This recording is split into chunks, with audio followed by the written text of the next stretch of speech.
Gagata po tayo ngayon ng sigarilyas. Sarap po itong ginataan. Nagpapakulo na po ako ng gata. Kailangan halo-haloin muna para hindi siya mabuo yung gata niya.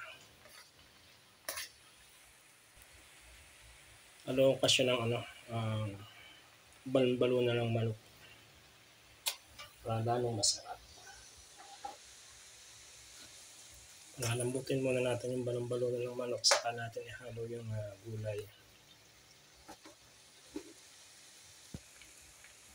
Lagyan ko na rin ng sili para medyo pampagana, maanghang.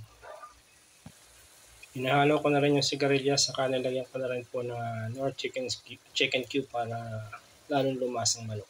Kasi may halong balon-balunan. Ayan po, medyo malapit na siyang maluto. Pinagmamanti-mantika ko lang.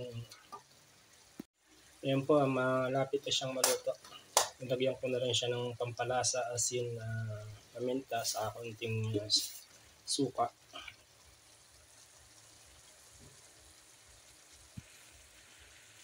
Inaluan ko rin nga pala po siya ng spinach, kaya lalong sumarap. Luto na po siya.